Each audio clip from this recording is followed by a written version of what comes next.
The crystal chandeliers went dark the moment Roman DeLuca walked through the doors. Every head turned. Every conversation stopped.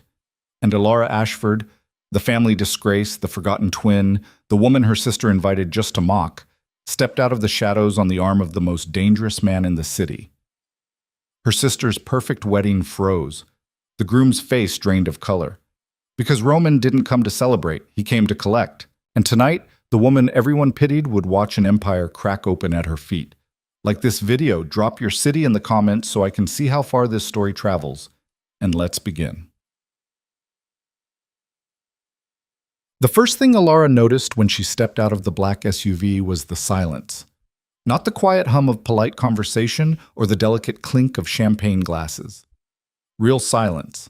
The kind that swallowed sound whole and left nothing but the sharp click of her heels on marble and the low rumble of engines idling behind her. She stood at the base of the stone steps leading up to Ashford Manor, and for a moment, she couldn't move. The dress Roman's people had brought her that morning was midnight blue silk, cut to her body like it had been sewn onto her skin. The shoes were Italian leather. The jewelry was real diamonds, cold and heavy against her collarbone. She looked like someone else. She felt like someone else. And then Roman's hand touched the small of her back. "Breathe," he said quietly. She did. Once. Twice. Then she looked up at him. Roman DeLuca was not a man who blended into crowds. He was tall, sharp-jawed, and dressed in a black suit that probably cost more than her rent for the year. His dark hair was slicked back. His eyes were the color of slate. And when he looked at you, it felt like he was deciding whether you were useful or disposable. Tonight, those eyes were locked on the manor doors like he was already 3 moves ahead of everyone inside. "You ready?" he asked. Alara swallowed. "No." "Good. Neither are they." He offered his arm. She took it. And together, they walked up the steps. The Ashford Manor ballroom was everything Celeste had bragged about for months. Vaulted ceilings, gold trim, a live orchestra playing something soft and elegant, white roses everywhere, arranged in cascades that probably cost more than Alara made in 6 months, tables draped in silk. Guests in gowns and tuxedos, all of them rich, all of them important, all of them here to witness Celeste Ashford marry Julian Mercer, heir to a real estate fortune, and the kind of man who smiled like he owned the room. Alara had been invited exactly once. A cream-colored card with her name misspelled. Ella Ashford. Not even worth proofreading. She'd almost thrown it away. But Celeste had followed up with a text that burned itself into Alara's memory. "You should come. It'll be nice to have you there. Maybe you can see what a real life looks like." Alara had cried in the bathroom at work for 20 minutes after reading that. Now she stood at the entrance to the ballroom with Roman DeLuca beside her, and she watched the room die. The orchestra didn't stop playing all at once.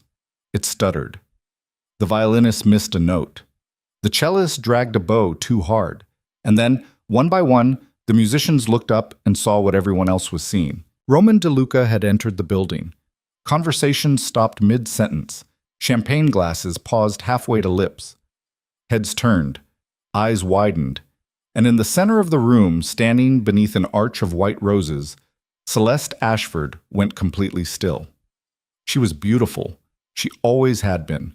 Tall, blonde, perfect skin, perfect teeth, perfect everything. The kind of woman who walked into rooms and made other women feel small. Tonight she wore a wedding gown that looked like it had been designed by someone who worshipped her. Ivory silk, a cathedral train, a veil so delicate it looked like spun sugar, and her face, when she saw Alara, twisted into something ugly. Alara felt Roman's hand tighten slightly on her arm. Not a warning, a reminder. "You're not alone."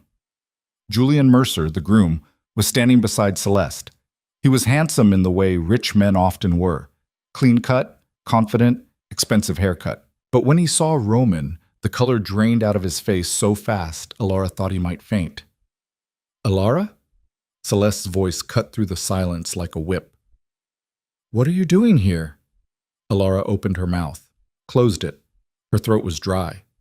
Roman answered for her. "She's my guest." His voice was low, calm, and carried across the ballroom like a gunshot. Every eye in the room locked onto him. Celeste's mouth opened, closed, opened again. "You're what?" "My guest," Roman repeated. He looked at Celeste like she was a piece of furniture he might move later. Is there a problem? Celeste's eyes darted to Julian. Julian looked like he wanted to crawl into the floor. No, of course not, Celeste stammered. Alara, you didn't tell me you were bringing someone. You didn't ask, Alara said quietly. It was the first time she'd spoken, and her voice sounded stronger than she expected. Roman's hand moved to the small of her back again, steadying her. Celeste's smile was sharp and brittle. Well, this is unexpected. Yes, Roman said. It is. He didn't elaborate. He didn't need to. The weight of his presence was enough. People were already whispering. Alara could hear fragments of it. Is that Roman DeLuca? What's he doing here? Who's the girl? Isn't that Celeste's sister? Celeste's jaw tightened. She turned to one of the bridesmaids, a tall brunette in a champagne-colored gown, and hissed something Alara couldn't hear. The bridesmaid's eyes went wide, and she hurried off toward the back of the room. Well, Celeste said, her voice bright and fake. I'm so glad you could make it, Alara. You look different. She looks perfect, Roman said. Celeste blinked.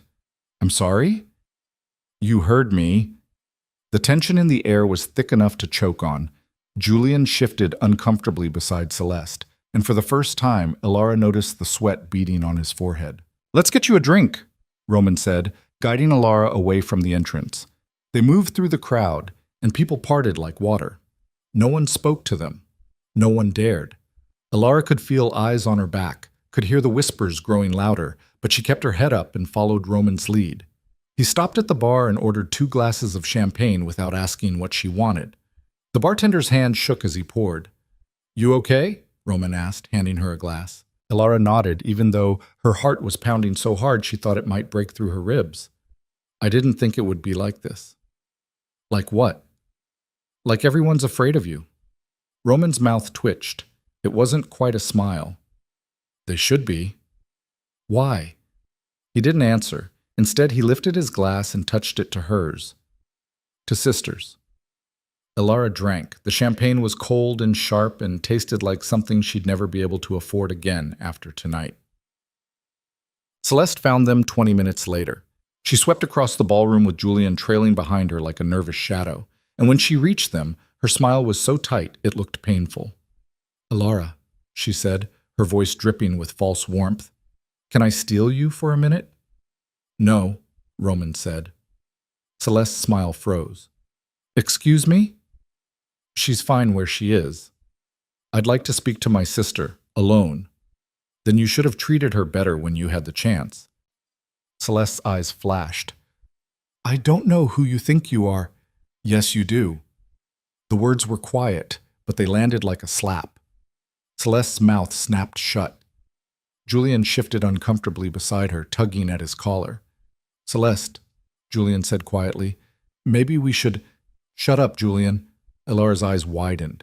She'd never heard Celeste talk to Julian like that before. But Julian just flinched and went quiet. Celeste turned back to Alara, and for a moment her mask slipped. Alara saw something raw and ugly underneath. Jealousy, maybe, or rage, or fear. You think you're special because you showed up with him, Celeste hissed. You think that changes anything? I think, Alara said slowly, that you invited me here to make yourself feel better, and now you're upset because it didn't work. Celeste's face turned red. You ungrateful little... Celeste. Julian's voice was sharper this time. He glanced at Roman, and his face went pale again. Not here. Celeste glared at him. Then she turned on her heel and walked away, her gown trailing behind her like a white flag. Julian hesitated. He looked at Alara, then at Roman, and his mouth opened like he wanted to say something. But Roman just raised an eyebrow, and Julian's mouth closed. He hurried after Celeste without a word. Alara let out a breath she didn't realize she'd been holding. That went well, she said weakly. Roman's mouth twitched again. It's not over yet. The reception began an hour later. The guests moved from the ballroom to the dining hall, where tables had been set with gold-rimmed plates and crystal glasses and centerpieces that looked like they belonged in a museum. Alara and Roman were seated at a table near the back, far from the head table where Celeste and Julian sat like royalty. Alara picked at her food, It was probably delicious. Seared salmon, roasted vegetables, some kind of fancy risotto, but she couldn't taste any of it. Her stomach was in knots. Roman, on the other hand, ate like he didn't have a care in the world. He cut his salmon into neat pieces, sipped his wine, and watched the room with the kind of calm focus that made Ilara nervous. "You're staring at everyone?" she said quietly. "I'm paying attention," he corrected. "To what?" "Everything." She frowned. "What does that mean?" He glanced at her. "Your sister's husband is nervous." "Julian, he's always nervous." "Not like this." Ilara followed his gaze. Julian was at the head table, smiling and nodding at guests, but his shoulders were tight and his hands kept moving, adjusting his tie, smoothing his hair, tapping his fingers on the table. Celeste was beside him, radiant and perfect, but every time she leaned in to whisper something to him, he flinched. "What do you think is wrong with him?" Ilara asked. Roman took a sip of wine. "He owes money." Ilara blinked. "What?" "A lot of money. To the wrong people." "How do you know that?" Roman didn't answer. He just cut another piece of salmon and chewed slowly. Ilara stared at him. "Roman, how do you know that?" He set down his fork and looked at her. His eyes were calm, unreadable. "Because I know who he owes it to." Her stomach dropped. "What are you talking about?" "Julian Mercer isn't what he looks like," Roman said quietly. "His family's broke. The real estate empire? Gone. Sold off piece by piece to cover gambling debts and bad investments. The only thing keeping him afloat is your sister's trust fund." Ilara's hands went cold. "Celeste's trust fund?" Roman nodded. "He's marrying her for the money, and once he gets access to it, he's going to use it to pay off some very dangerous people." "How do you—" Ilara stopped, shook her head. "Why are you telling me this?" "Because you deserve to know what kind of man your sister married." "Celeste doesn't know?" "No." Ilara looked across the room at her sister. Celeste was laughing at something one of the bridesmaids said, her head thrown back, her smile bright and perfect. She looked happy. She looked like she'd won. "She'll never believe me," Ilara said quietly. "She doesn't have to," Roman said. "Not yet." The speeches started after dinner. Julian's father went first, a silver-haired man with a booming voice and a smile that didn't reach his eyes. He talked about legacy and family and the bright future ahead. The guests applauded politely. Then Celeste's father stood. He was older, grayer, and his voice shook slightly when he spoke. He talked about his daughters, about Celeste's beauty and grace, about how proud he was to see her so happy. He didn't mention Ilara once. Ilara's chest tightened. She looked down at her plate and blinked hard. Roman's hand found hers under the table. He didn't say anything. He just squeezed once, firm and steady, and didn't let go. The final speech was supposed to be Julian's. He stood, cleared his throat, and picked up his champagne glass. The room went quiet. "I just want to say," Julian began, his voice tight, "how grateful I am to everyone here tonight, to my family, to Celeste's family, and to my beautiful wife." He looked down at Celeste, and she beamed up at him. "Celeste," Julian continued, "you've made me the happiest man alive. I promise to take care of you, to protect you, and to—" He stopped. His face went pale, and then the doors at the back of the dining hall slammed open. 3 men walked in. They weren't dressed for a wedding. They wore dark jackets, jeans, and boots, and they moved with the kind of swagger that made Ilara's skin crawl.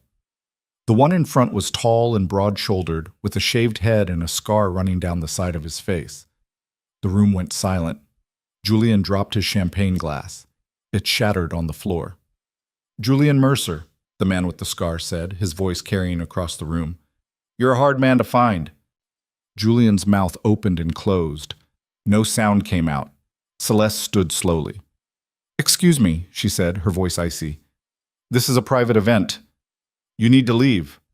The man with the scar smiled. It wasn't a nice smile. "We're not leaving until we get what we're owed." "What are you talking about?" Celeste demanded. "Your husband owes us $200,000, the man said. "We've been patient, but patience runs out." Celeste turned to Julian. "What is he talking about?" Julian's face was white. I can explain. 200,000? Celeste's voice was shrill now. Julian, what did you do? He gambled it away, the man with the scar said, and now he's going to pay it back, one way or another. The two men behind him stepped forward. One of them pulled something from his jacket, a gun, small and black and very real. Screams erupted. Guests scrambled back from their tables, chairs scraping, glasses shattering. Celeste grabbed Julian's arm, her face pale. "You're making a mistake," Julian stammered. "I can get you the money." "You've been saying that for 6 months," the man with the scar said. "We're done waiting." And then Roman stood. The room went still again. Roman didn't move quickly. He didn't raise his voice. He just stood, buttoned his jacket, and walked toward the three men with the kind of calm that made the air feel heavy. "Gentlemen," he said quietly. The man with the scar turned. His eyes widened. "Mr. DeLuca," he said, and his voice had changed, gone from confident to careful in half a second. "You're interrupting," Roman said. "We didn't know you were here. You should have checked." The man with the scar swallowed. "We're just here for Mercer. He owes—" "I know what he owes," Roman said, "and I know who he owes it to. So here's what's going to happen. You're going to leave, now, and you're going to tell your boss that Julian Mercer's debt is covered."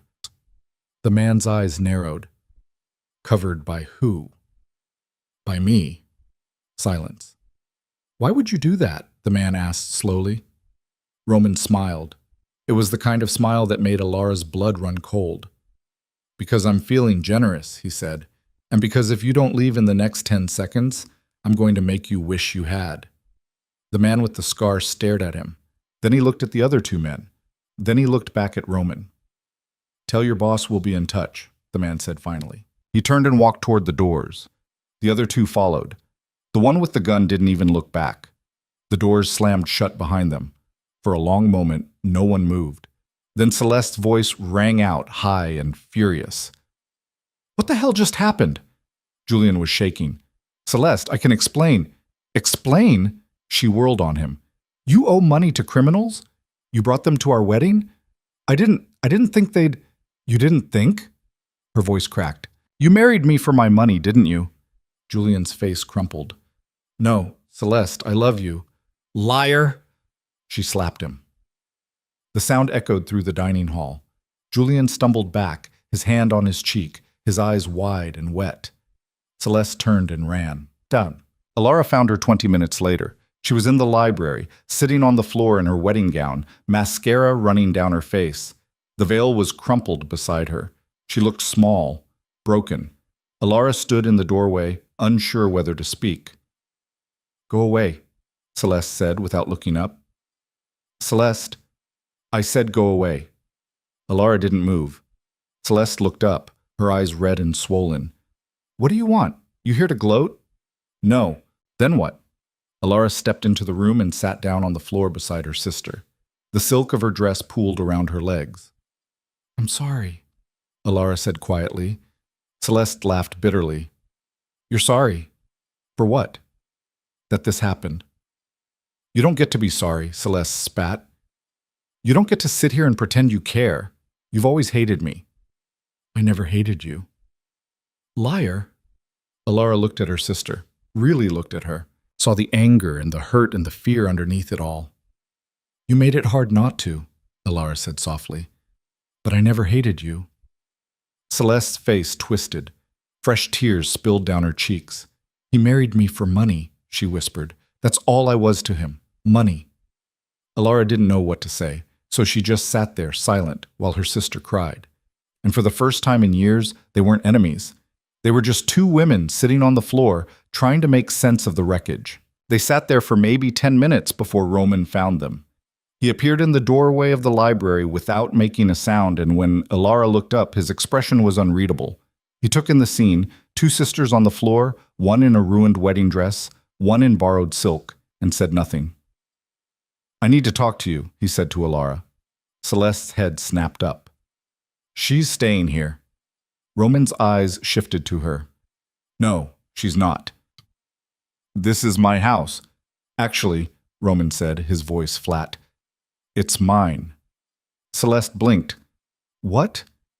"I bought it 3 days ago, From the bank. Your father defaulted on the mortgage 2 years ago and has been scrambling to keep it quiet ever since. He paused. I own this estate now, and I'm giving it to your sister. The silence that followed was so thick Alara could barely breathe. Celeste stared at him, then at Alara, then back at him. You're lying, she whispered. I don't lie about real estate. Celeste's face went white. She looked at Alara like she was seeing her for the first time. You knew about this? No, Alara said quickly. I didn't. Roman, what are you talking about? He didn't answer her. He just held out his hand. Come on, we need to go. Go where? Somewhere private. Alara hesitated. She looked at Celeste, who was still staring at her with wide, disbelieving eyes, and then she took Roman's hand and let him pull her to her feet. This isn't over, Celeste said, her voice shaking. Roman glanced back at her. Yes, it is. He led Alara out of the library, down a hallway lined with portraits of Ashford ancestors, and into a smaller room that looked like her father's old study. Dark wood, leather chairs. A desk covered in papers that probably hadn't been touched in months. Roman closed the door behind them and locked it. You bought the manor? Alara said. Her voice sounded hollow in her own ears. Yes. Why? He turned to face her. Because I wanted you to have leverage. Leverage for what? For whatever comes next. She shook her head, trying to make sense of it. I don't understand. You barely know me. Why would you do this? Roman's jaw tightened. He looked at her for a long moment, and something flickered in his eyes. Something she couldn't name. You saved my life, he said quietly. Alara's breath caught. It was nothing. It wasn't nothing. She remembered that night, 3 weeks ago.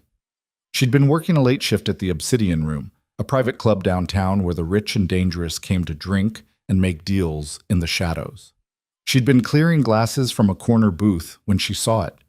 The man in the dark suit, alone at the bar, and the bartender sliding him a drink that looked wrong, too dark, too thick.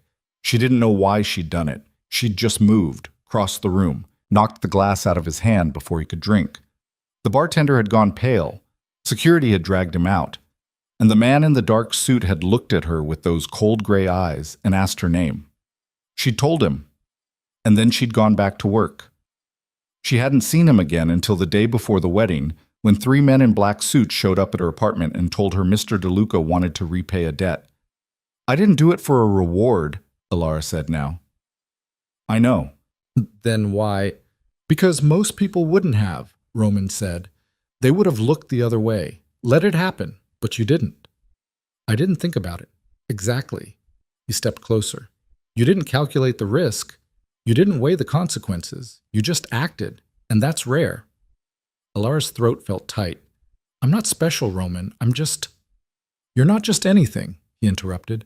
His voice was low, firm, and if you don't see that yet, I'm going to make sure you do. She stared at him. Her heart was pounding again, but this time it wasn't from fear. It was something else, something dangerous. What do you want from me? She asked quietly. Nothing. That's not true. His mouth twitched, almost a smile. All right. I want you to stop looking at yourself like you're worthless, and I want you to let me handle what comes next. What's coming next? Trouble. Before she could ask what he meant, voices erupted from somewhere in the manor, loud, angry, followed by the sound of breaking glass. Roman's expression hardened. Stay here. What? Stay here, Alara. He unlocked the door and disappeared into the hallway before she could argue. Alara stood frozen for a moment, then she followed him. The voices were coming from the ballroom. She could hear them clearly now, Julian shouting, Celeste screaming, and another voice she didn't recognize, deep, rough, threatening. She reached the ballroom just as Roman did. The scene inside was chaos. The guests were gone. The tables were overturned. Champagne bottles lay shattered on the floor. And in the center of the room, Julian was on his knees, his hands zip-tied behind his back, blood dripping from his nose. The man with the scar was standing over him. And this time, he wasn't alone. There were 6 of them now, all armed, all looking like they'd run out of patience a long time ago. Celeste was backed against the wall, her wedding dress torn at the hem, her face streaked with tears and fury. "You said the debt was covered," she screamed at the man with the scar.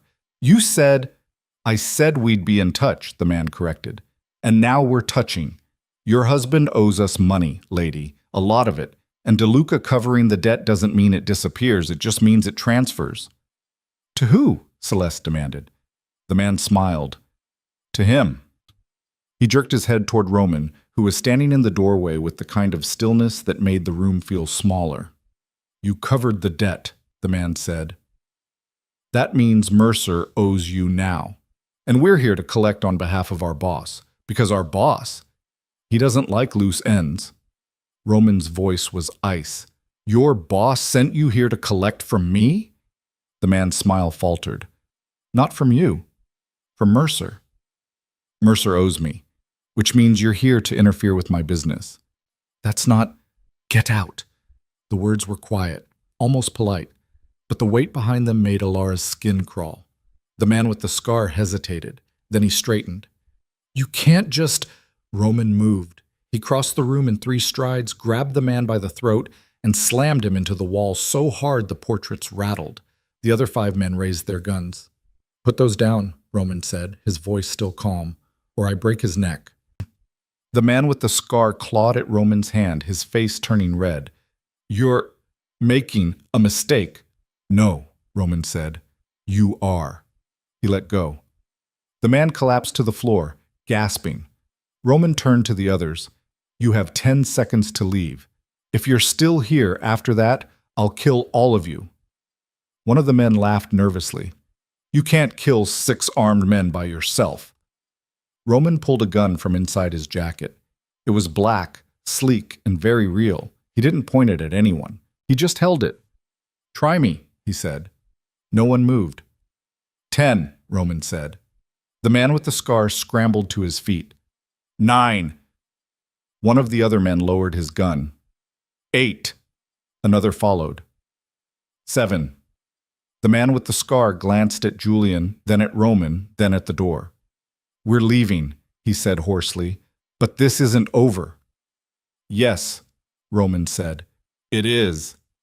They left. Fast. The doors slammed behind them, and the ballroom fell silent except for the sound of Julian sobbing on the floor. Celeste ran to him, dropping to her knees beside him. "Julian, I'm sorry," he choked out. "I'm so sorry." "Shut up," Celeste hissed. She turned to Roman. "What did you do?" "I stopped them from taking your husband." "Why?" "Because your sister asked me to." Celeste's head whipped toward Alara, who was still standing in the doorway, her heart racing. "I didn't," Alara started. "You didn't have to," Roman said. "I saw your face when they put a gun on him. That was enough." Celeste looked between them, her expression torn between fury and confusion. "I don't understand. Why would you help him? Why would you help me?" Roman holstered his gun. "I didn't help you. I helped her." "Why?" He didn't answer. Instead, he walked over to Julian and crouched down beside him. Julian flinched. "Here's what's going to happen," Roman said quietly. "You're going to sign over every asset you have to Celeste. The cars, the accounts, everything. And then you're going to disappear." Julian's eyes widened. "What? If you don't, I'll make sure those men find you. And next time I won't stop them." "You can't." Roman grabbed Julian's face, forcing him to look up. "I can. And I will. You married her for money. She deserves to keep it.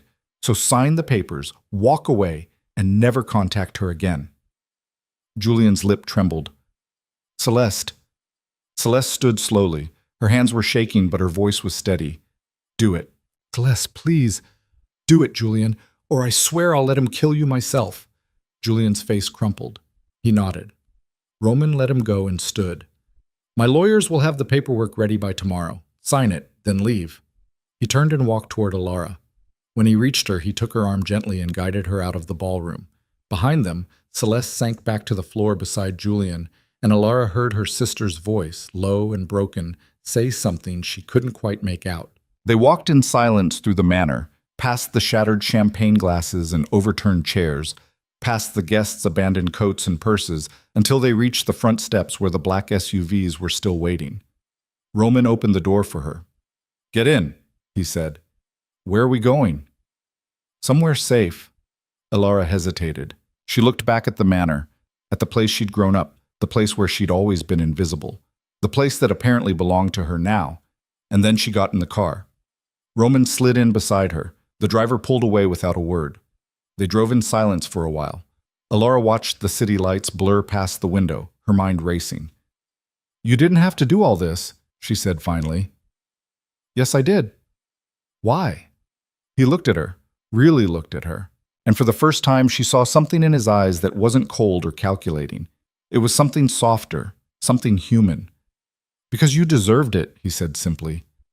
Alara's throat tightened. She turned away, blinking hard. "Thank you," she whispered. Roman didn't respond. He just reached over and took her hand, his grip warm and steady, and didn't let go until they reached his building. It was a penthouse. Of course it was. Glass walls, marble floors, furniture that looked like it belonged in a magazine, the kind of place Alara had only seen in movies. Roman led her inside, poured her a drink she didn't ask for, and told her to sit. She sat. "What happens now?" she asked. "Now," Roman said, sitting across from her, "you decide what you want." "What I want?" "The manor is yours. You can sell it, keep it, turn it into something else. It's your choice." Alara stared at him. "I don't know what to do with a manor." "Then figure it out." "That's not helpful." His mouth twitched. "I'm not here to be helpful. I'm here to give you options." "Why?" "Because you didn't have any before." She shook her head. "This doesn't make sense. You barely know me. You don't owe me anything." "I owe you everything," Roman said quietly. Alara froze. "That drink you knocked out of my hand," he continued, "it was laced with enough poison to kill me in under a minute. If you hadn't stopped me, I'd be dead. So yes, Alara, I owe you. And I pay my debts. I didn't do it for payment. I know, that's why I'm paying it anyway." She didn't know what to say to that. So she just sat there, holding the glass he'd given her, trying to process everything that had happened in the last few hours. "What do you want from me?" she asked again. Roman leaned back in his chair. "I want you to stop being afraid." "I'm not afraid." "Yes, you are. You've been afraid your whole life, afraid of your sister, afraid of your family, afraid of being seen." "That's not, isn't it?" Alara's hands tightened around the glass. "You don't know me." "I know enough," Roman said. "I know you work 2 jobs to pay rent on an apartment the size of a closet. I know your sister treats you like trash and your father pretends you don't exist. I know you haven't bought yourself anything new in 6 months because you can't afford it. And I know that when you walked into that wedding tonight, you thought you were going to be humiliated. I was going to be humiliated, but you weren't. Only because of you." "No," Roman said. "Because of you. I just gave you the tools.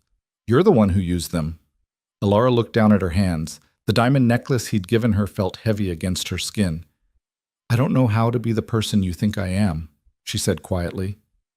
"Then learn." "How?" He stood and walked over to her, crouched down so they were eye level. His hand came up, gentle, and tilted her chin until she was looking at him. "You start," he said, "by stopping apologizing for existing." Alara's breath caught. "You start by walking into rooms like you belong there. You start by taking what's yours. And you start by letting people see you." "What if I don't want to be seen?" "Too bad," Roman said. "Because after tonight, everyone's looking." He stood and walked to the window, his silhouette sharp against the city lights. Alara watched him for a long moment. Then she set down her glass and stood. "I should go," she said. "Where?" "Home." "Your apartment?" "Yes, Roman turned. "You're not going back there." "Excuse me?" "It's not safe." "Why not?" "Because the people Julian owes money to now know you're connected to me, and that makes you a target." Alara's stomach dropped. "What?" "You're staying here," Roman said, "until I can make sure you're protected." "I'm not staying here." "Yes, you are. You can't just—" "Alara," His voice was firm. You're staying. She stared at him. I don't take orders from you. Then consider it a request. It doesn't sound like a request. His mouth twitched. It's not. Alara wanted to argue. She wanted to walk out the door and go back to her cramped apartment and her 2 jobs and her safe, invisible life. But the truth was, she was scared. And Roman was right. After tonight, nothing was safe anymore. Fine, she said. One night. We'll see. She crossed her arms. One night, Roman. He didn't argue. He just walked past her toward the hallway. Guest room's the second door on the left. There's clothes in the closet. Help yourself. Whose clothes? No one's. I had them brought in this morning. Alara blinked. You bought me clothes? I bought you options. She didn't know whether to laugh or scream. You're insane.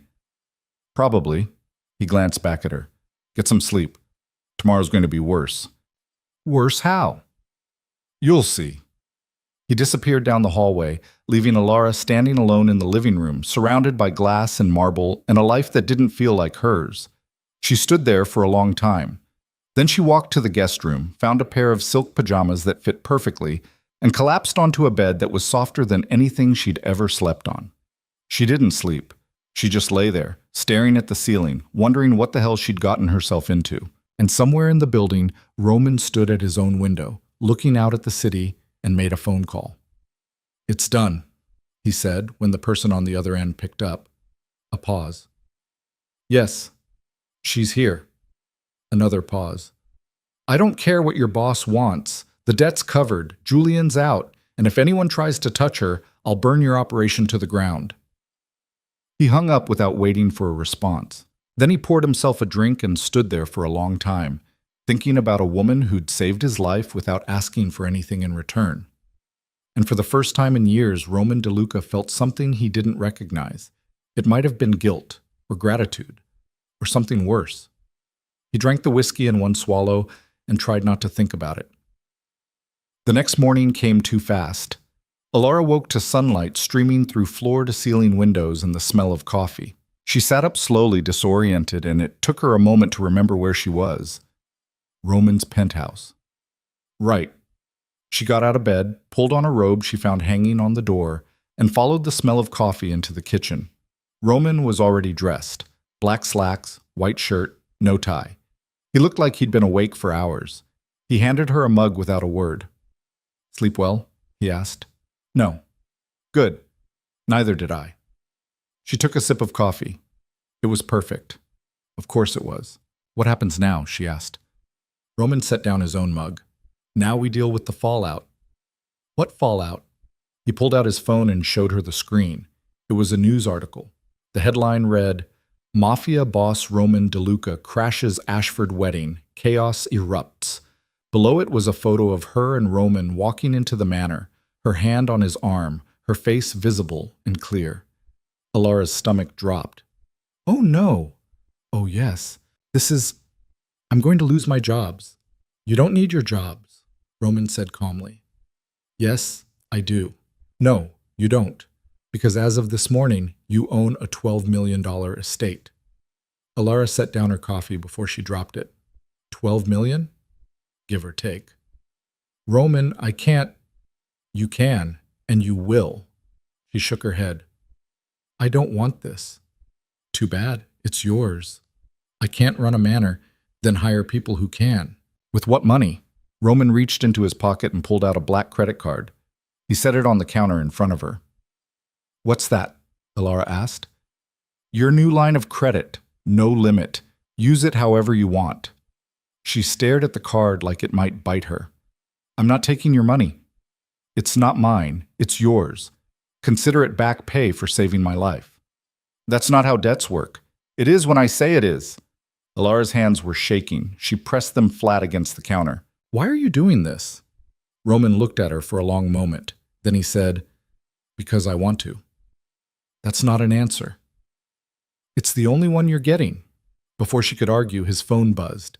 He glanced at the screen and his expression darkened. What? Alara asked. Your sister's at the door. What? Roman walked to the intercom and pressed a button. Celeste's voice came through, sharp and panicked. Let me in. I need to talk to Alara, now. Roman looked at Alara. You want to see her? Alara hesitated. Then she nodded. Roman buzzed her up. 2 minutes later, Celeste burst through the door. She looked terrible. Her hair was tangled, her makeup was smeared, and she was still wearing the same clothes from last night. Where is he? She demanded. Who? Alara asked. Julian. Where the hell is Julian? I don't know, Alara said honestly. He's gone, Celeste said, her voice cracking. He left. He signed the papers and he left, and he didn't even say goodbye. Alara's chest tightened. Celeste, this is your fault, Celeste snapped. You and him. She jabbed a finger at Roman. You ruined my wedding. You ruined my life. I saved your life, Roman said flatly. No, you didn't. You destroyed it. Your husband married you for money, Roman said. He was going to drain your accounts and leave you with nothing. I stopped that. You're welcome. Celeste's face twisted. I loved him. He didn't love you. You don't know that. Yes, Roman said. I do. Celeste's eyes filled with tears. She turned to Alara. Say something. Alara didn't know what to say, so she just stood there, silent, while her sister fell apart in front of her. You're just going to stand there? Celeste demanded. After everything I did for you? Everything you did for me? Alara repeated, her voice rising. Celeste, you invited me to your wedding to humiliate me. You've spent our entire lives treating me like I'm invisible. What exactly did you do for me? Celeste flinched. That's not fair, isn't it? I was trying to help you. No, Alara said. You were trying to make yourself feel better. And when it didn't work, you blamed me. Celeste opened her mouth, closed it, then she looked at Roman. You're turning her against me, she said quietly. No, Roman said. I'm just letting her see the truth. Celeste's face crumpled. She sank onto the couch and buried her face in her hands. Alara stood there, frozen, watching her sister cry. And for the first time in her life, she didn't feel guilty about it. Alara watched her sister cry for maybe 5 minutes before she spoke. You can stay here, she said quietly. Celeste's head jerked up. Her eyes were red and swollen. What? You can stay here until you figure out what to do next. Celeste looked at Roman, who was leaning against the kitchen counter with his arms crossed, his expression unreadable. Does he get a say in this? Celeste asked. No, Alara said. Roman's mouth twitched. He didn't argue. Celeste wiped her face with the back of her hand. Why would you let me stay? Because you're my sister, Alara said simply. I've been terrible to you. Yeah, you have. Celeste flinched. But you're still my sister, Alara continued. And right now, you need help. So I'm helping. Celeste stared at her for a long moment. Then fresh tears spilled down her cheeks, and she nodded. Thank you, she whispered. Alara didn't respond. She just turned and walked back to the guest room to get dressed.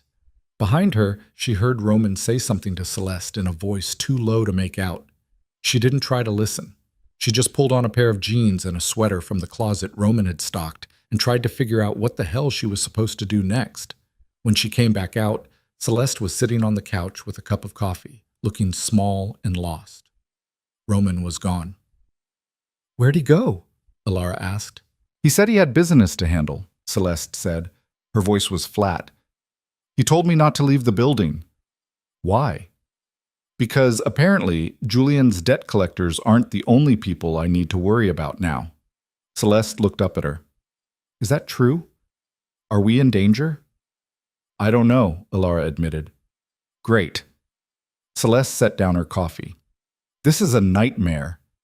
Alara sat down across from her. What happened after we left last night? Celeste's face twisted. Julian cried a lot. He kept saying he was sorry, that he didn't mean for any of this to happen, that he loved me. She paused. And then whatever he is, Roman's lawyers showed up with a stack of papers. Julian signed everything, the house, the cars, the accounts, all of it. And then he left. Where'd he go? I don't know. He wouldn't tell me. Celeste's voice cracked. He just walked out, like I was nothing. Alara didn't know what to say to that, So she just sat there, silent, while her sister stared at the floor. I really thought he loved me, Celeste said quietly. I don't know what I thought, that I'd finally found someone who saw me. But he didn't see me. He just saw money. I'm sorry, Alara said. Celeste laughed bitterly. You're sorry? You have nothing to be sorry for. I'm the one who screwed everything up. I'm the one who married a liar. I'm the one who treated you like garbage for years because I was too insecure to admit that you were stronger than me. Alara blinked. What? You heard me? Celeste looked up, her eyes red but clear. You were always stronger. You worked 2 jobs. You took care of yourself. You didn't need anyone. And I hated you for it. Because I needed everyone. I needed Dad's approval. I needed Mom's money. I needed Julian to tell me I was beautiful. And you didn't need any of that. You just existed. And I couldn't stand it. Alara's throat felt tight. Celeste, I'm not saying this to make you feel bad, Celeste interrupted. I'm saying it because it's true. And because I owe you an apology, a real one, not the fake kind I would have given you yesterday. You don't have to. Yes, I do. Celeste's voice was firm. I'm sorry, Alara, for everything, for every mean thing I said, for every time I made you feel small, for inviting you to that wedding just to humiliate you. I'm sorry. Alara didn't know what to say. She'd imagined this moment 1,000 times. Her sister finally admitting she'd been wrong, finally apologizing. But now that it was happening, it didn't feel the way she thought it would.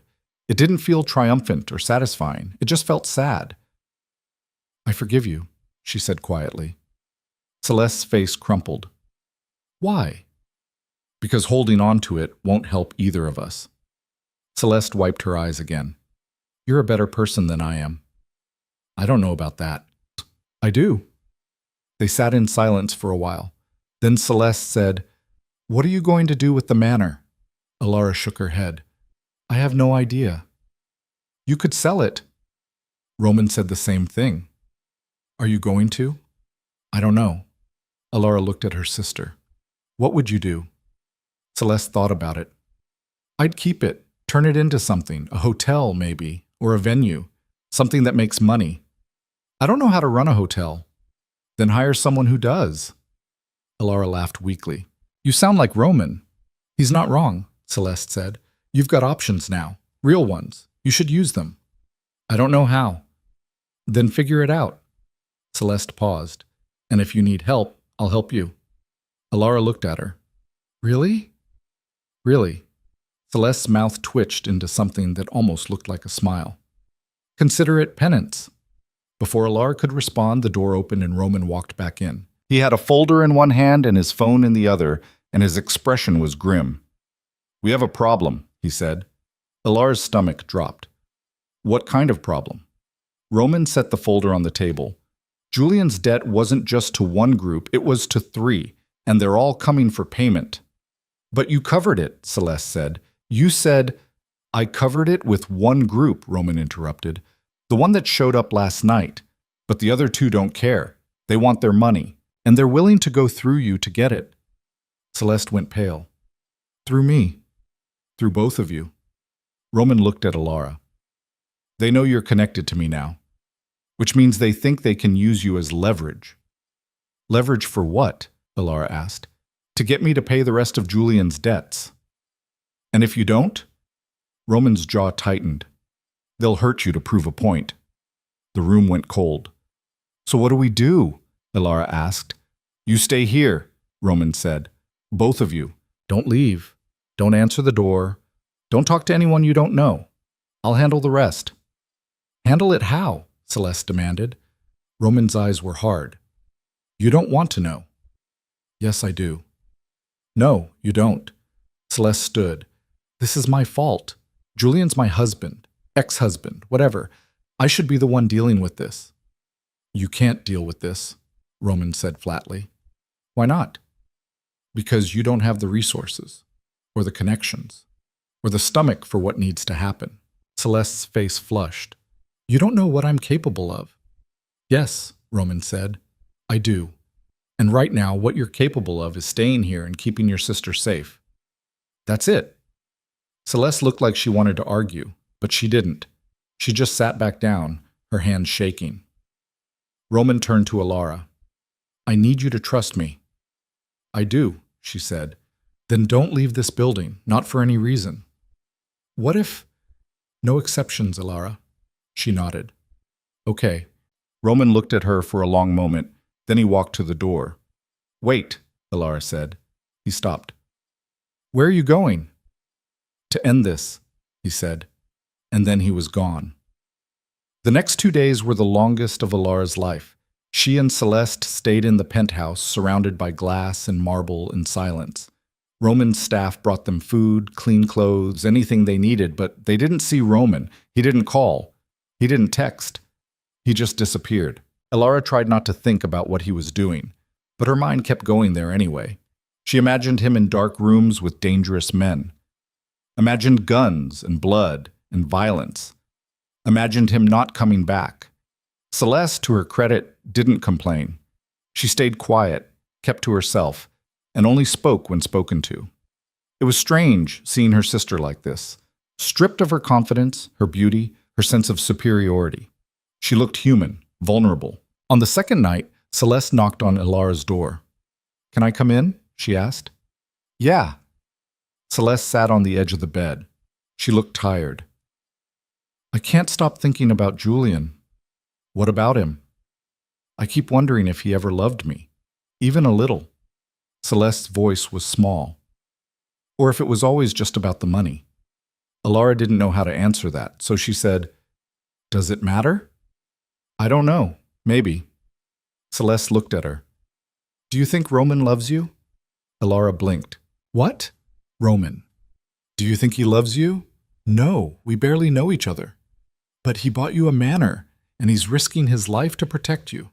That's not nothing. He's paying a debt, Alara said. That's all. Celeste smiled sadly. If you say so. What's that supposed to mean? It means, Celeste said, that you're blind if you can't see the way he looks at you. Alara's chest tightened. He doesn't look at me anyway. Yes, he does. Like you're the only person in the room. Like he'd burn the world down if it meant keeping you safe. Celeste paused. Julian never looked at me like that. Not once. Celeste, I'm not saying this to make you feel guilty, Celeste interrupted. I'm saying it because you deserve to know. Whatever's happening between you and Roman, it's real, and you should hold on to it. Alara didn't respond. She just sat there, staring at her hands, trying to ignore the way her heart was pounding. Celeste stood. Get some sleep. He'll be back tomorrow. How do you know? Because he promised you he'd handle it, and men like Roman don't break promises. She left, and Alara lay awake all night, thinking about gray eyes and steady hands, and a man who'd walked into her life like a storm. Roman came back the next morning. Alara heard the door open and was out of bed before she could think. She ran into the living room and stopped. Roman was standing by the window. His suit was wrinkled, his hair was disheveled, and there was blood on his knuckles. Are you hurt? Alara asked, crossing the room. No. Roman, it's not mine, he said quietly. Alara's stomach turned. What happened? It's done. What's done? The debts. All of them. Julian's creditors won't be coming for you or your sister. How? I made them an offer they couldn't refuse. What kind of offer? Roman's jaw tightened. The kind that involves making examples. Alara didn't ask what that meant. She didn't want to know. Is it over? She asked instead. Yes. She exhaled. Thank you. Roman looked at her. His eyes were tired. You don't need to thank me. Yes, I do. He shook his head. I told you, I pay my debts. This is more than that. Is it? Yes. Alara stepped closer. You could have just paid them off, but you didn't. You made sure they'd never come back. Why? Roman didn't answer for a long time. Then he said, Because I don't want you to be afraid anymore. Alara's breath caught. Roman, you've spent your whole life looking over your shoulder, he continued, waiting for the other shoe to drop, expecting people to hurt you, and I can't fix all of that. But I can fix this. So I did. Alara's eyes burned. I don't know what to say. You don't have to say anything. But Alara, his voice was firm. You don't owe me anything. Not gratitude, not loyalty, not anything. You saved my life. I'm returning the favor. That's it. She stared at him, and for the first time she saw past the cold exterior and the calculated calm. She saw something raw underneath, something human. You're lying, she said quietly. Roman's expression flickered. What? You're lying. This isn't just about paying a debt. If it was, you would have stopped after the wedding, but you didn't. You gave me a manor. You bought me clothes. You protected my sister. You risked your life to make sure no one would hurt me. That's not repayment, Roman. That's something else. His jaw tightened. Alara. What is it? She pressed. What do you want from me? Nothing. That's not true. It is. Then why? Because I don't know how to walk away from you, he said, his voice rough. I've tried. I've told myself this is just a debt, just business. But every time I look at you, He stopped, shook his head. Forget it. No, Alara said. Say it. Alara, say it, Roman. He looked at her, and for the first time she saw something in his eyes that wasn't ice or calculation. It was fear. Every time I look at you, he said quietly, I see someone I don't deserve, someone good, someone who didn't hesitate to save a stranger's life, even though it put her own at risk. And I don't know what to do with that, because people like me don't get people like you. We don't deserve them. Alara's throat was tight. You don't get to decide what I deserve. Yes, I do, because I know what I am. And you deserve better. Maybe I don't want better, she said. Maybe I just want you. Roman went still. Alara took another step closer. You've spent the last 3 days risking your life for me. You've given me more in a week than anyone's given me in my entire life. So don't stand there and tell me I deserve better, because right now, you're the only person who's ever made me feel like I deserve anything at all. Roman stared at her. Then slowly he reached out and cupped her face in his hands. His palms were warm, rough, real. You're going to regret this, he said quietly. Maybe, Alara said, but I'll regret not trying more. He kissed her. It wasn't soft or gentle. It was hard and desperate and full of something neither of them could name. His hands tangled in her hair, her fingers clutched his shirt, and for a moment the world outside the penthouse didn't exist.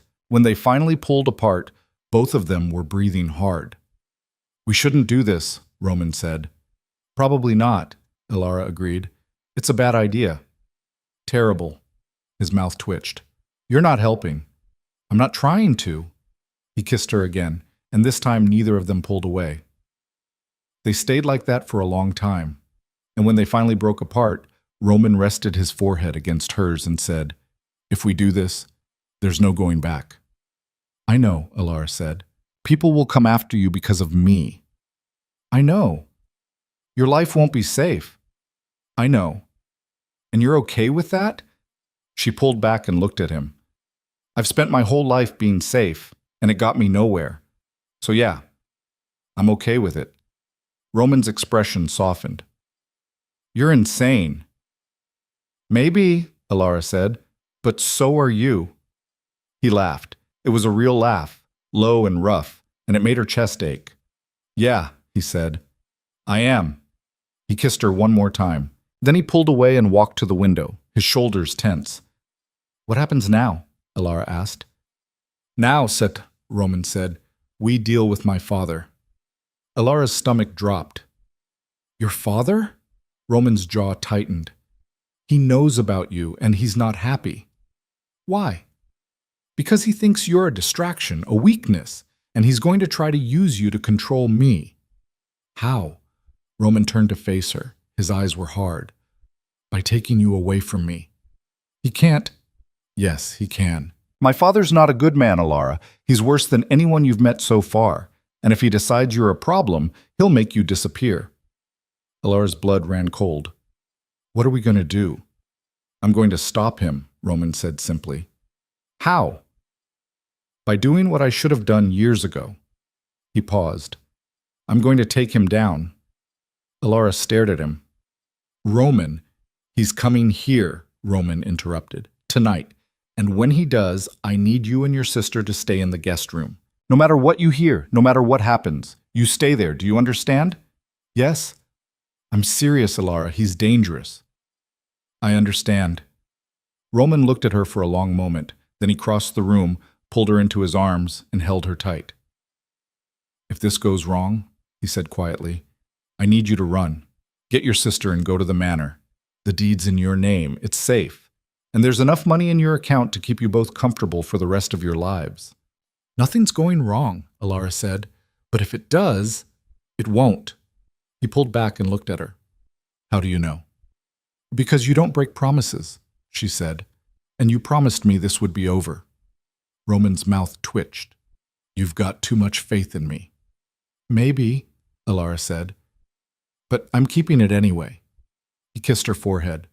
Then he let her go and walked toward the bedroom to clean up. Alara stood there for a long time, her heart pounding, wondering if she'd just made the best decision of her life or the worst. Roman's father arrived at 8 o'clock. Alara heard the knock and stayed where Roman had told her to, in the guest room with Celeste, the door locked, the lights off. Celeste sat on the bed beside her, her face pale. Who is it? Celeste whispered. Roman's father. Why does he want to talk to Roman? I don't know. That was a lie. Alara knew exactly why. She just didn't want to say it out loud. They sat in silence, listening. At first there was nothing, just the low murmur of voices from the other room. Then the voices got louder, sharper. You're making a mistake, a man's voice said.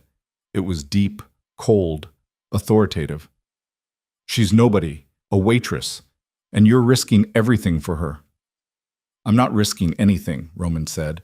His voice was calm, controlled. I'm making a choice, a stupid one. That's not your call. Yes, it is. I'm your father. I built this empire, and I'm not going to let you destroy it because you've developed feelings for some girl. She's not some girl. Then what is she? There was a pause. Then Roman said, She's mine. The words hung in the air. You're pathetic, his father said. You sound like a child. And you sound like a tyrant. I'm a realist, and the reality is she's a liability. The moment our enemies find out about her, they'll use her against you. She'll get hurt, or worse, and it'll be your fault. Then I'll make sure they don't find out. You can't protect her forever. Watch me. His father laughed. It was a harsh, bitter sound. You're a fool, Roman, just like your mother. The silence that followed was thick and dangerous. Don't, Roman said quietly. Don't. She died alone, broken, because she chose the wrong side. I said shut up, and you're going to end up the same way if you don't. The sound of breaking glass cut him off. Alara flinched. Celeste grabbed her arm. What was that? Celeste whispered. I don't know. More sounds. A scuffle. A grunt. Then Roman's voice, low and deadly. Get out. You can't throw me out of... I said get out. Roman, I'm done with you. Done with your rules. Done with your empire. You want control? Find someone else. Because I'm not playing your game anymore. You'll regret this. No, Roman said. I won't. Footsteps. The door slamming. Then silence. Alara and Celeste sat frozen for a long moment. Then the guest room door opened. Roman stood there, his shirt untucked, his hair disheveled, a cut above his eyebrow bleeding slightly. It's over, he said. Alara stood. What happened? I told him to leave. He didn't want to, so I made him. Roman, your face, it's fine.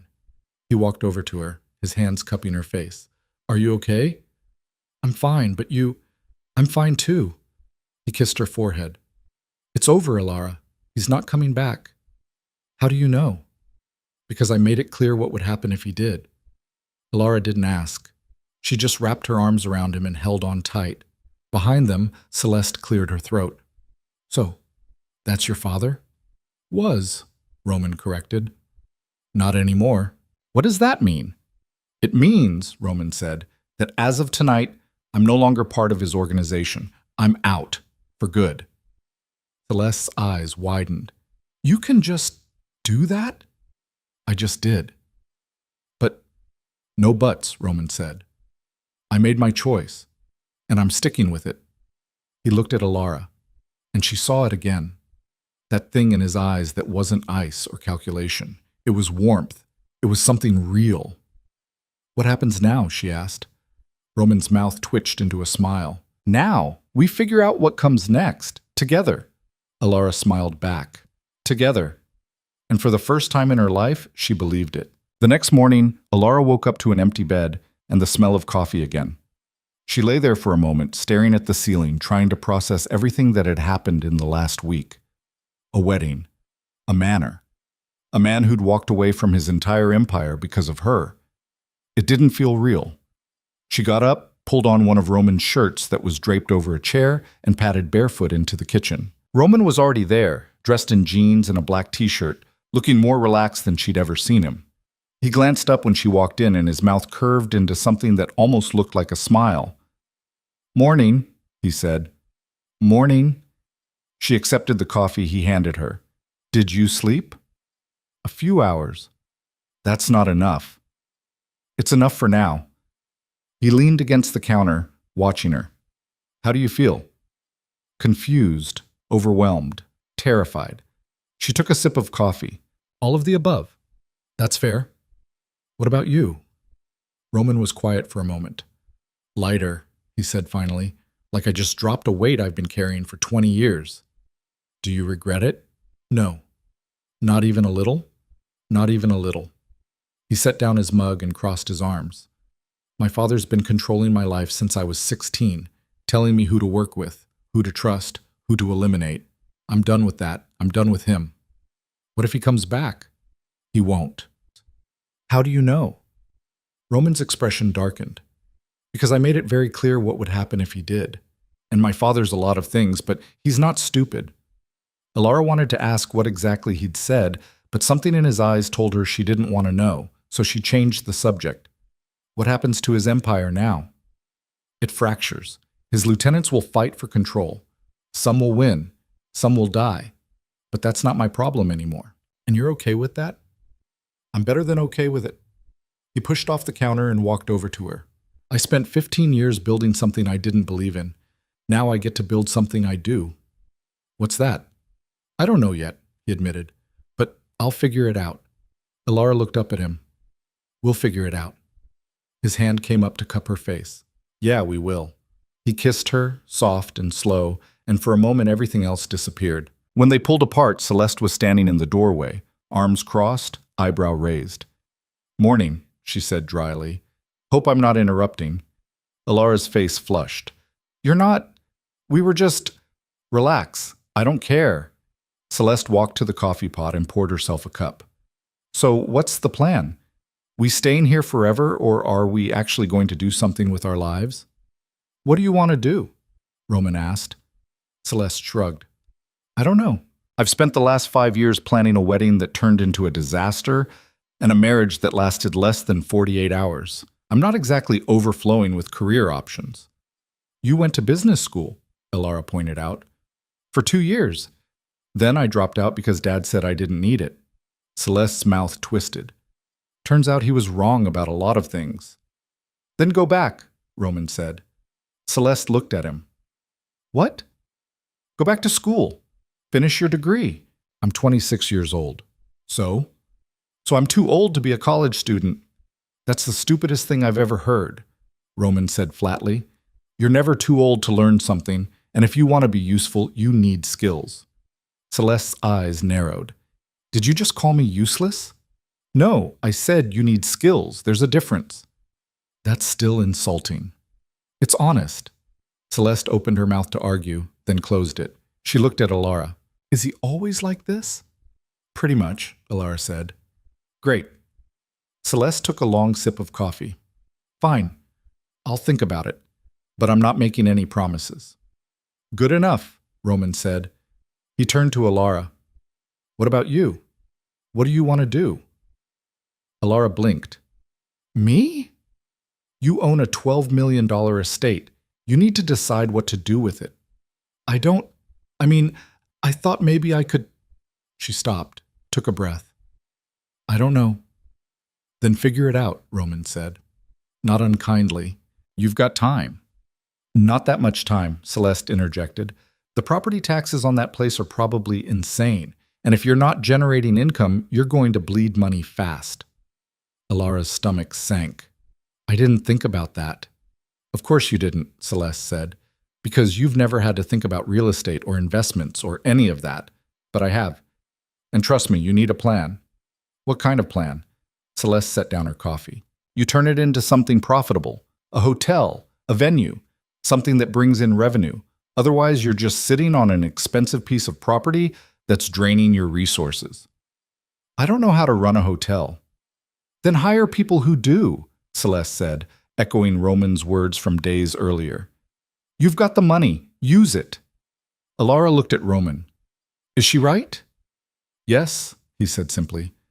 But I don't know anything about business. You'll learn, Roman said, and we'll help. We, Celeste repeated. You want to be useful? Roman asked her. Help your sister turn that manor into something worthwhile. Use whatever you learned in business school. Figure out what works. Make it happen. Celeste stared at him. Then she looked at Alara. You want my help? Yes, Alara said without hesitation. Celeste's expression softened. Okay, then let's do it. They spent the rest of the morning planning. Celeste pulled out her laptop and started researching comparable properties in the area. Roman made phone calls to people Alara didn't know, asking about contractors and permits and business licenses. And Alara sat at the table taking notes, trying to keep up. It was overwhelming, but it was also exciting. For the first time in her life, she was building something, not waiting for someone else to give her permission, not hoping for scraps, actually building. By noon, they had the outline of a plan. The manor would become an event venue and boutique hotel, high-end, exclusive, the kind of place where wealthy people got married or held corporate retreats. Celeste would manage the business side. Alara would handle operations, and Roman would provide the initial funding and connections to get it off the ground. This could actually work, Celeste said, staring at her laptop screen. If we do it right, we could be profitable within 2 years. And if we don't do it right? Alara asked. Then we lose everything and end up back where we started, Celeste said cheerfully. No pressure. Alara laughed despite herself. You're terrible at pep talks. I'm realistic. There's a difference. Roman's phone buzzed. He glanced at the screen and his expression changed. What is it? Alara asked. One of my old contacts, he said slowly. He's asking if I've seen the news. What news? Roman pulled up a news site on his phone and turned it toward her. The headline read, DeLuca heir severs ties with crime family. Father vows retaliation. Alara's blood ran cold. Retaliation? Roman's jaw tightened. It's posturing. He's trying to save face. Or he's actually planning something, Celeste said, leaning over to read the article. It says here he's calling you a traitor. That's not nothing, Roman. It's words. Words from a crime boss, Celeste shot back. That's usually followed by action. Roman set down his phone. He won't come after me directly. It would make him look weak. Then he'll come after us, Alara said quietly. Roman's eyes snapped to hers. No, he won't. How do you know? Because I made it very clear what would happen if he tried. Roman's voice was hard. I have insurance, files, evidence, enough to put him away for the rest of his life. He knows that. And he knows if anything happens to you or your sister, those files go straight to the FBI. Celeste whistled low. You blackmailed your own father? I protected my family, Roman corrected. The word hung in the air. Family. Alara's throat felt tight. Roman, we're not talking about this, he said. It's handled. But it's handled, Alara. She wanted to argue, but the look in his eyes stopped her, so she just nodded. Roman's phone buzzed again. This time his expression went from grim to dangerous. What now? Celeste asked. Roman stood. There's someone downstairs who wants to see me. Who? My father's lawyer. The room went cold. Why would his lawyer want to see you? Alara asked. I don't know, Roman said, but I'm going to find out. I'm coming with you, Alara said, standing. No. Yes. Alara, I'm not sitting here while you deal with this alone, she said firmly. We're in this together, remember? Roman looked at her for a long moment, then he sighed. Fine, but you stay behind me, and if I tell you to leave, you leave. Understood? Understood. They took the elevator down to the lobby. The lawyer was waiting by the front desk, a thin man in an expensive suit with silver hair and cold eyes. He looked like the kind of person who made a living defending people who shouldn't be defended. Mr. DeLuca, the lawyer said, extending his hand. Roman didn't take it. What do you want? The lawyer's smile didn't reach his eyes. Your father sent me to deliver a message. I'm not interested. I think you will be. The lawyer pulled an envelope from his jacket and held it out. He's willing to offer you a deal. What kind of deal? Full reinstatement, no questions asked. You come back and he'll forget this ever happened. Roman's laugh was sharp and humorless. Tell him no. Mr. DeLuca, tell him no. And tell him if he sends anyone else to bother me, I'll release the files. The lawyer's expression flickered. You're making a mistake. I'm making a choice, Roman said. There's a difference. The lawyer looked past Roman to Alara. His eyes lingered on her for a moment too long. And what about her? Is she part of this choice? That's none of your business. Your father thinks she's a liability. My father can think whatever he wants, Roman said coldly. It doesn't change anything. The lawyer smiled. He also thinks she won't last. That sooner or later you'll realize you made a mistake. And when you do, the offer will still be there. Get out, Roman said. Mr. DeLuca, I said get out. The lawyer's smile faded. He tucked the envelope back into his jacket. Suit yourself, but don't say we didn't warn you. He turned and walked toward the exit. Roman watched him go, his shoulders tight, his hands clenched into fists. Alara touched his arm. Are you okay? No, he said quietly, but I will be. They went back upstairs. Celeste was waiting, her expression anxious. What happened? She asked. My father made me an offer, Roman said. I turned him down. And? And nothing. It's over. It doesn't sound over, Celeste said. It is, Roman said firmly. He's just posturing, trying to make me second-guess myself, but I'm not changing my mind. Celeste looked at Alara. You believe him? Yes, Alara said. Because she did. Roman had walked away from everything for her. He wasn't going back. But the worry in Celeste's eyes didn't fade. That night, Alara couldn't sleep. She lay in bed, staring at the ceiling, listening to the sound of Roman breathing beside her. He'd fallen asleep an hour ago, exhausted from the day, but her mind wouldn't stop racing. What if his father did come after them? What if the files weren't enough? What if Roman got hurt because of her? She slipped out of bed and walked to the window. The city stretched out below, glittering and vast, and she felt small and lost in the middle of it all. Can't sleep? She turned. Roman was sitting up in bed watching her. Sorry, she said. I didn't mean to wake you. You didn't. He got up and walked over to her, wrapping his arms around her from behind. What's wrong? I'm scared, she admitted. Of what? That your father's going to hurt you, or Celeste, or me, that this is all going to fall apart. Roman was quiet for a moment. Then he said, It might. Alara's chest tightened. That's not reassuring. I'm not going to lie to you, Alara. My father's dangerous, and there's a chance he'll try something, but I've spent 15 years learning how to survive in his world. I know how he thinks. I know how he operates, and I'm not going to let him win. How can you be so sure? Because I have something he doesn't. What's that? Roman turned her around to face him. Something worth fighting for. Alara's throat felt tight. Roman, I mean it, he said. I've spent my entire life in the dark, doing things I'm not proud of, hurting people because that's what was expected of me. But you're different, you're light, and I'm not giving that up. Not for him, not for anyone. Alara's eyes burned. I don't know what I did to deserve you. You saved my life, Roman said simply, and now I'm saving yours. He kissed her. And for a moment the fear faded. When they pulled apart, Alara rested her forehead against his chest and let herself believe, just for a moment, that everything would be okay. The next week passed in a blur. Roman hired a team of lawyers to handle the legal side of the venue project. Celeste threw herself into the business plan with an intensity that surprised everyone, including herself. And Alara started the process of renovating the manor, meeting with contractors and designers and architects who all looked at her like she was crazy for wanting to turn a family estate into a hotel. But slowly, piece by piece, it started coming together.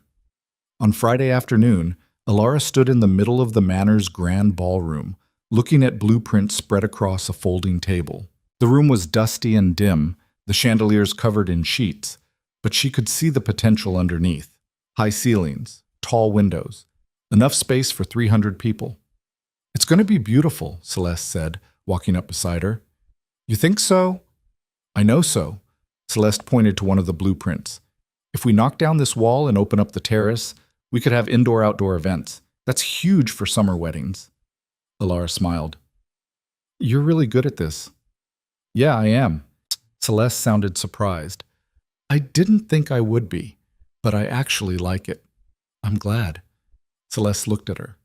"Thank you for giving me a chance to help. I know I don't deserve it." "You're my sister," Alara said. "You deserve a second chance." Celeste's eyes welled up. She blinked hard and looked away. "I'm trying not to cry in front of the contractors." "Too late." Celeste laughed wetly. "Shut up." They stood there for a moment, side by side, looking at the blueprints. And for the first time in years, they felt like sisters again. Roman showed up an hour later with takeout and coffee. They ate sitting on the floor of the ballroom, surrounded by dust and blueprints and the smell of fresh paint from the hallway. "How's it going?" Roman asked. "Good," Alara said. "We're ahead of schedule." "That's because Celeste's been yelling at the contractors," Roman said. Celeste shrugged. "Someone has to. They were taking too long." "You're terrifying," Roman said, but he was smiling. "Thank you." They ate in comfortable silence for a while. Then Roman's phone buzzed. He glanced at it, and his expression changed. "What?" Alara asked. "My father's lawyer just called," he said slowly. "He wants to meet." "Why?" "He didn't say, but he made it sound urgent." Celeste frowned. "That's suspicious." "Everything about my father is suspicious," Roman said. He looked at Alara. "I need to go." "I'm coming with you." Alara, "We're not having this argument again," she said. "I'm coming." Roman sighed. "Fine, but Celeste stays here." "Agreed," Celeste said quickly. "I don't need to be anywhere near that man or his lawyers." They left the manor an hour later and drove to a restaurant downtown. It was upscale, quiet, the kind of place where deals were made in the shadows. The lawyer was waiting in a private room in the back. "Mr. DeLuca," the lawyer said, standing when they entered. "Thank you for coming." "What do you want?" Roman asked. The lawyer gestured to the empty chairs. "Please, sit." "I'll stand." The lawyer's smile was tight. "Suit yourself." He pulled a folder from his briefcase and set it on the table. "Your father asked me to deliver this." "What is it?" "A contract. He's willing to sign over a portion of his assets to you, no strings attached." Roman's eyes narrowed. "Why?" "Because he wants to make peace." "Bullshit." The lawyer didn't flinch. "He knows you have files, evidence, and he knows you could destroy him with it, so he's offering you a deal. Take the assets, walk away, and we all move on." "What's the catch?" Alara asked. The lawyer looked at her. "No catch, just a clean break." "There's always a catch," Roman said. The lawyer smiled. "You're smart, just like your father." He opened the folder and slid a document across the table. "The only condition is that you sign a non-disclosure agreement. You don't talk about his business. You don't release the files. You just disappear." Roman stared at the document. "How much?" $50 million. Alara's breath caught. Roman didn't react. He just looked at the lawyer. "And if I don't sign?" "Then your father will consider you an enemy, and he'll act accordingly." The room went cold. "Is that a threat?" Alara asked. "It's a fact," the lawyer said. "Your boyfriend walked away from a very powerful organization. That doesn't go unnoticed. And if he's not willing to make peace, then he's a liability." Liabilities get eliminated. Roman's hand went to Alara's arm, holding her back. Tell my father, Roman said quietly, that I'm not interested. And if he tries to come after me or anyone I care about, I'll release the files and watch his empire burn. The lawyer's smile faded. You're making a mistake. No, Roman said. I'm making a choice. There's a difference. He turned and walked out. Alara followed. They didn't speak until they were back in the car. Are you okay? Alara asked. No, Roman said. His hands were tight on the steering wheel. But I will be. What if he does come after us? Then I'll handle it. Roman, I'll handle it, Alara.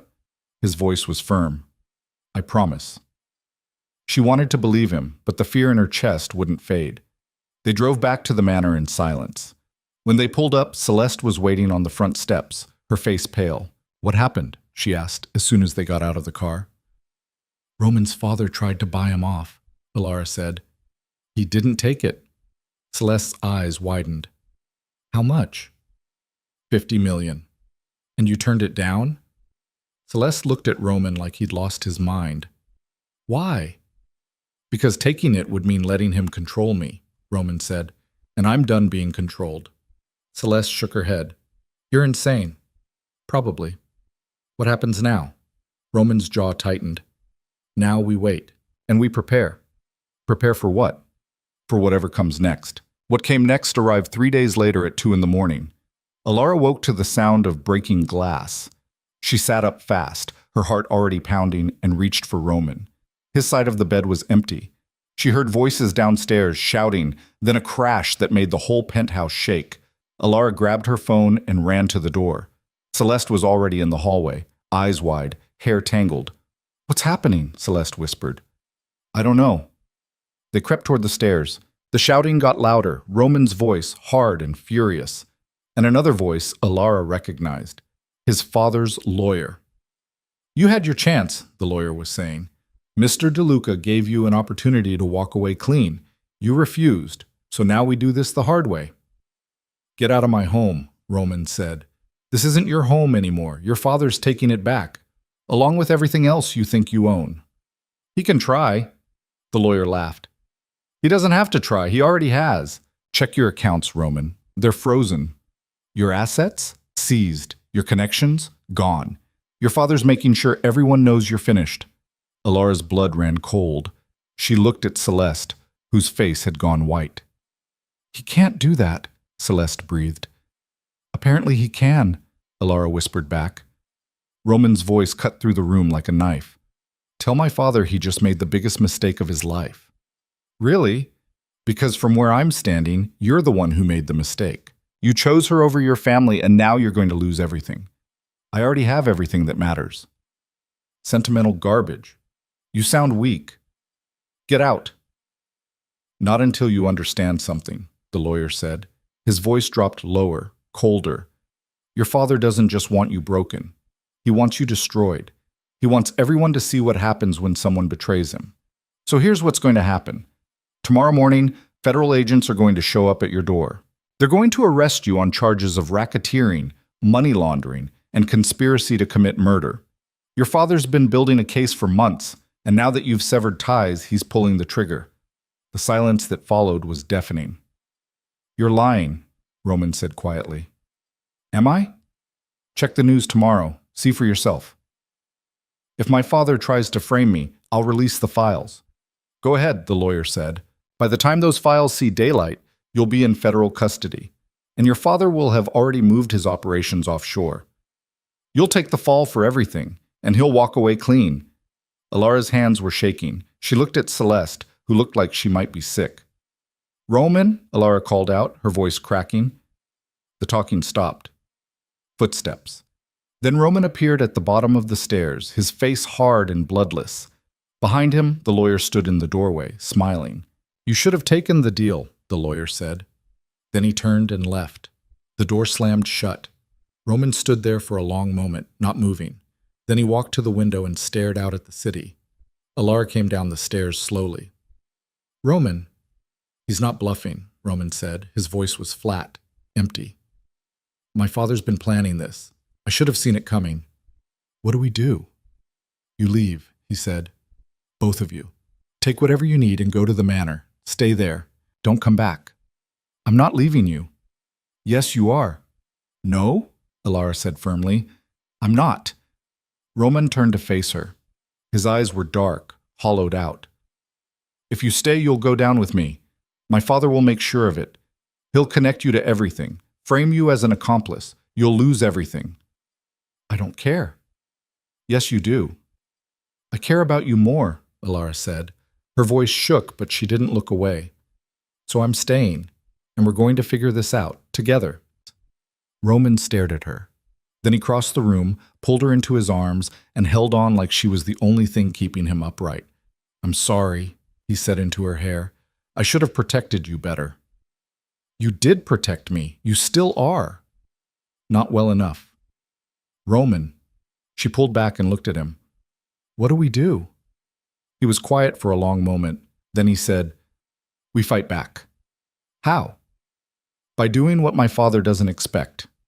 Roman's jaw tightened. We go to the FBI first. Celeste, who'd been standing on the stairs the whole time, spoke up. Are you insane? They're going to arrest you. Maybe, Roman said. Or maybe they'll listen. My father thinks I'm cornered. He thinks I'll run or hide or try to destroy the evidence, but I'm not doing any of that.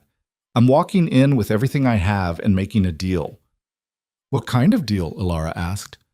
Immunity in exchange for testimony. I give them my father, all of his operations, every dirty deal, every crime, everything, and in return, they leave me alone. You really think they'll go for that? I don't know, Roman admitted, but it's the only move I have left. Celeste came down the stairs slowly. If you do this, you'll be painting a target on your back. Every criminal your father's ever worked with will want you dead. They already do, Roman said. At least this way, I'm taking him down with me. Alara's chest felt tight. When do we go? First thing in the morning. I'll call my lawyer, set up a meeting with the federal prosecutor, and then we see what happens. And if it doesn't work? Roman looked at her. Then we run. They didn't sleep that night. They packed, made phone calls, prepared for every possible outcome. Roman spent hours organizing the files, making copies, ensuring everything was documented and backed up in multiple locations. Alara watched him work, his movements precise and methodical, and she saw the weight of what he was about to do settle over him like a physical thing. Celeste made coffee at 4 a.m. None of them drank it. They just sat around the kitchen table, staring at their phones, waiting for dawn. I never thought my life would turn into this, Celeste said quietly. 3 weeks ago I was planning a wedding. Now I'm hiding from the Mafia. You're not hiding, Roman said. You're surviving. There's a difference. Doesn't feel like it. It will, he said. Eventually. When the sun finally came up, Roman put on a suit, grabbed the files he'd been keeping hidden, and they drove to the federal building downtown. The building was gray and imposing, all concrete and glass, and when they walked through the metal detectors, Alara felt like she was entering enemy territory. Roman's lawyer met them in the lobby, a sharp-eyed woman named Catherine Chen, who looked like she could argue her way out of anything. She shook Roman's hand, nodded at Alara and Celeste, and led them to a conference room on the 6th floor. The prosecutors are willing to hear you out, Catherine said as they walked. But they're skeptical. Your father's been untouchable for 20 years. They've tried to get him before and failed. So you're going to need to give them something concrete. I have concrete, Roman said. I have everything. The meeting took 3 hours. Roman sat across from 2 federal prosecutors and an FBI agent, laid out everything he knew, and offered them his father on a silver platter. He showed them bank records, shipping manifests, recorded conversations, photographs of meetings that should never have happened. He named names, detailed crimes, connected dots that had been deliberately obscured for decades. Alara and Celeste waited in the hallway, sick with nerves, staring at the closed door. Time moved like molasses. Every minute felt like an hour. What if they don't believe him? Celeste asked. They'll believe him, Alara said. They have to. But what if they don't? Alara didn't have an answer for that. When the door finally opened, Roman walked out looking exhausted but alive. His tie was loose, his hair was disheveled, and there were dark circles under his eyes. But when he saw Alara, he smiled. What happened? Alara asked, standing. They're taking the deal, Roman said. Conditional immunity. I testify against my father, and they dropped the charges. Celeste exhaled hard. Thank God. It's not over yet, Roman warned. They still have to build the case, and my father's going to fight back. Hard. They're giving us protective custody until the trial. Protective custody? Alara repeated. What does that mean? It means we disappear for a while, Roman said. Go somewhere my father can't reach us. They'll assign us marshals. Keep us safe until it's time to testify. For how long? Weeks, maybe months. Roman looked between them. I know it's not ideal. It's fine, Alara interrupted. We'll do whatever it takes. Celeste nodded. I'm in. Let's get this over with. Catherine stepped out behind Roman. The marshals will pick you up tonight. Pack light. No electronics. No social media. You're going dark until this is done. Where are they taking us? Celeste asked. Somewhere safe, Catherine said. That's all you need to know. The marshals came at 8 o'clock that night. 2 of them, a tall man named Davis and a no-nonsense woman named Torres. They drove Roman, Alara, and Celeste to a safe house 3 hours outside the city, deep in the mountains where cell service didn't exist, and the nearest town was 20 miles away. The house was small, but clean. 3 bedrooms, a kitchen stocked with basic supplies, windows with reinforced glass and locks on every door. Torres gave them the rules. Stay inside. Don't answer the door unless it's us. Don't try to contact anyone. Then she and Davis left to patrol the perimeter. This is surreal, Celeste said, standing in the middle of the living room. We're literally in witness protection. Temporary witness protection, Roman corrected. It's not permanent. Still surreal. They settled in as best they could. Roman spent most of his time pacing, going over his testimony in his head, preparing for every possible question the defense might throw at him. Alara tried to keep busy, cooking, cleaning, reading books she found on a shelf in the corner. Celeste got restless after the first week and started doing yoga in the living room just to have something to do. The days blurred together. 1 week became 2. 2 became 3. News from the outside world came in drips. Catherine would call on a secure line and give them updates. The prosecutors were building their case. Roman's father had hired the best defense team money could buy. The trial date was set for 6 weeks out. 6 weeks, Celeste groaned when they got the news. We're going to be stuck here for 6 more weeks? Better than being dead, Torres said flatly. Celeste didn't argue. On the 23rd day, something changed. Davis came into the house at 3 in the morning, his face grim, and woke Roman up. We've got a problem, Davis said. Roman was on his feet immediately. What kind of problem? Someone leaked your location. We don't know how, but your father's people know you're here. We're moving you. Now. Alara's heart stopped. How did they find us? We're still figuring that out, Davis said. But we need to go. 5 minutes. Grab only what you need. They moved like ghosts through the house, throwing clothes into bags, grabbing phones and documents. Celeste was pale, her hands shaking. Roman kept looking at Alara, his expression tight with worry. Torres had the car running outside. They piled in and she drove fast, taking back roads through the mountains, checking the mirrors every few seconds. Where are we going? Roman asked. Secondary location, Torres said. Farther out, more secure. You said this place was secure.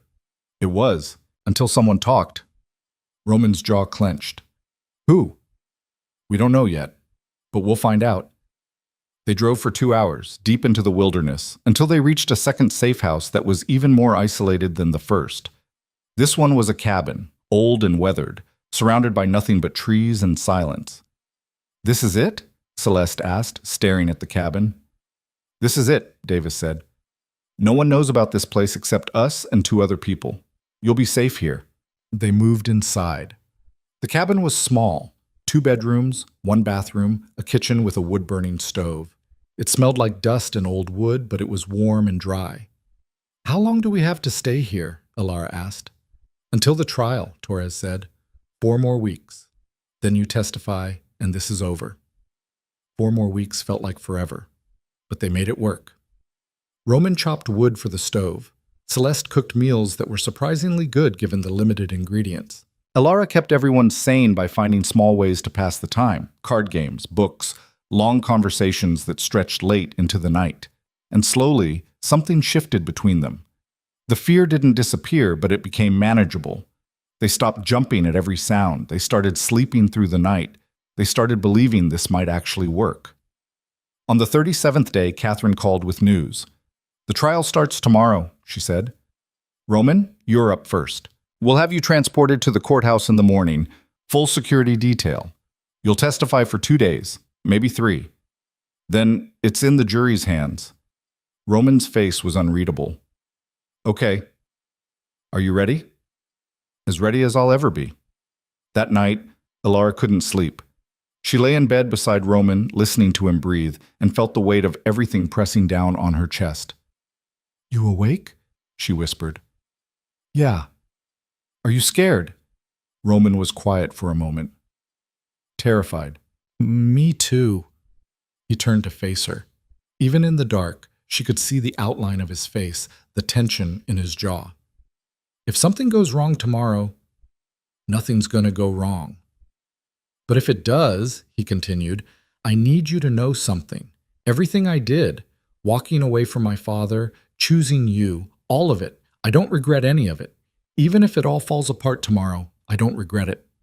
Ilara's throat felt tight. "Roman, I mean it," he said. "You gave me something I didn't think I'd ever have. A reason to be better. A reason to try. And no matter what happens, that's worth everything." She kissed him. Hard. Desperate. Like she could pour every emotion she couldn't name into that one moment. When they pulled apart, she said, "You're going to walk into that courtroom tomorrow, and you're going to tell the truth. And they're going to listen. And you're going to win, because you're the strongest person I've ever met, and I believe in you." Roman's hand came up to cup her face.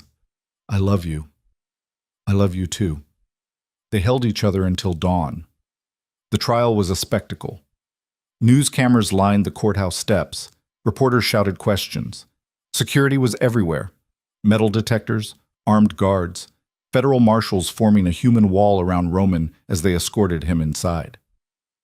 Ilara and Celeste sat in the back of the courtroom, watching. Roman's father sat at the defense table, looking older than Ilara remembered, his expensive suit doing nothing to hide the hollowness in his eyes. When Roman took the stand, his father didn't look at him. He just stared straight ahead, expressionless. Roman testified for 3 days.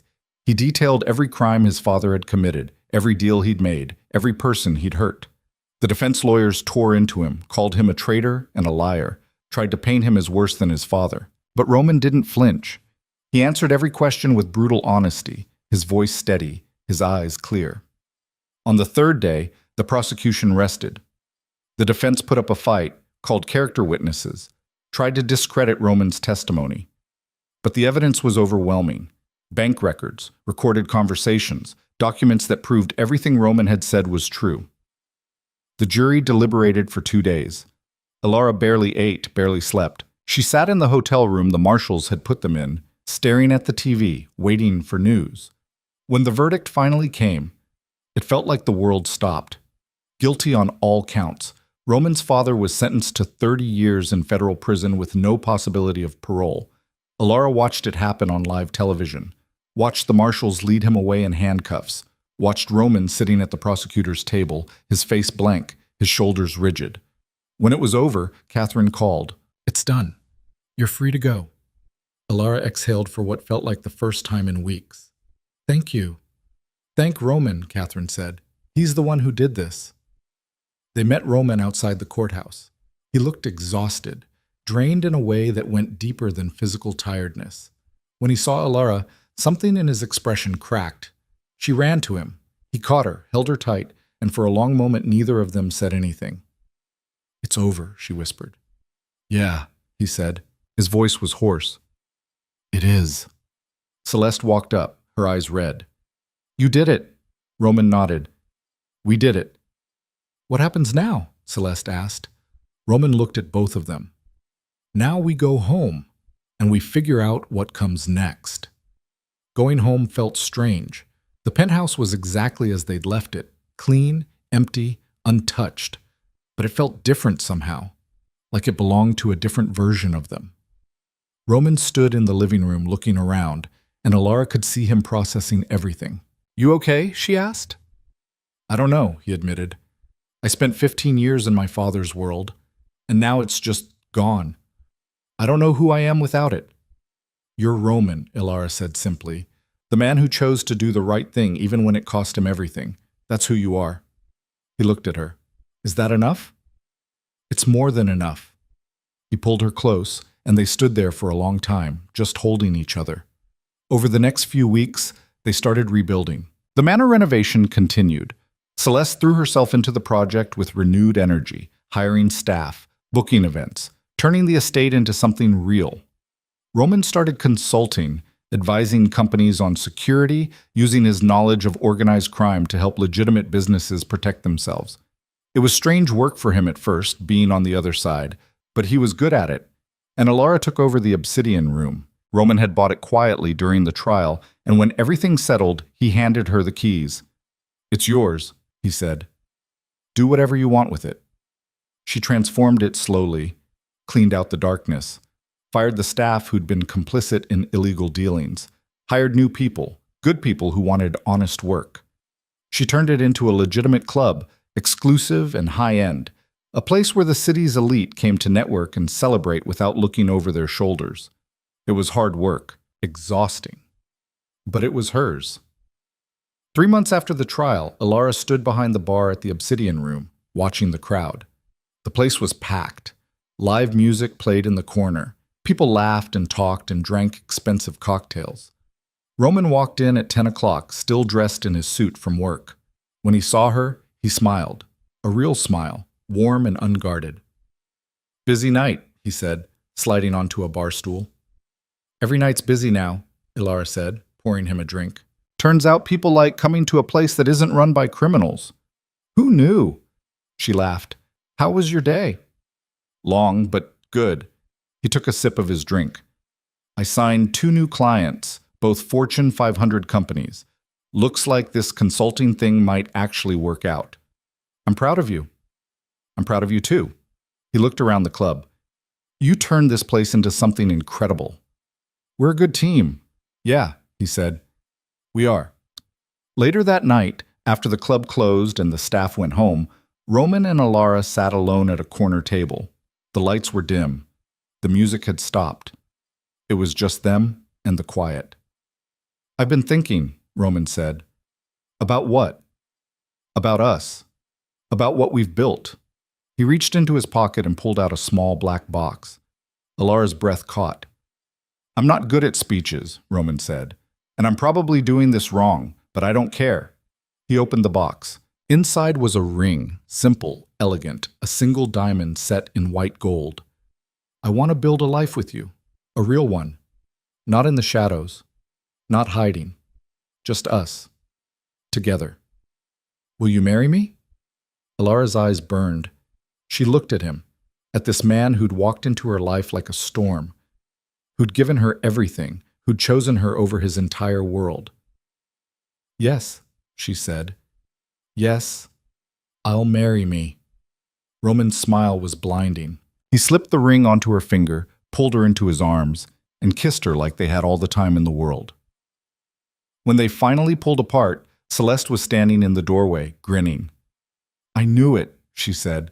I knew this was coming. How long have you been standing there? Ilara asked. Long enough. Celeste walked over and looked at the ring. It's beautiful. You did good, Roman. Thanks, he said dryly. Celeste hugged Ilara tight. I'm happy for you, really. You deserve this. So do you, Ilara said. I'm working on it, Celeste said with a small smile. The wedding happened 6 months later in the manor's garden. They kept it small, close friends, a handful of colleagues, and Celeste, who planned the entire thing with military precision. The ceremony was at sunset, the flowers white and gold, the chairs arranged in perfect rows. When Ilara walked down the aisle, Roman looked at her like she was the only person in the world.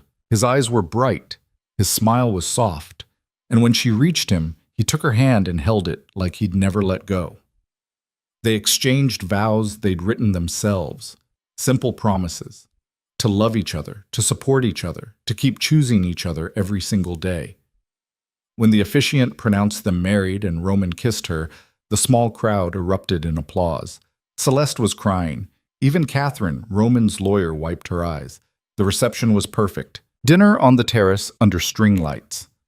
Celeste gave a speech that was equal parts sentimental and sarcastic, and everyone laughed. Roman's friend Marcus toasted to new beginnings and second chances, and Alara sat there, surrounded by people who cared about her, and felt something she'd never felt before. Complete peace. Later that night, after the guests had left and Celeste had gone to bed, Roman and Alara stood on the terrace alone. "I can't believe this is real," Alara said quietly. "Believe it," Roman said. "You earned it. We earned it." He pulled her close. "Yeah, we did."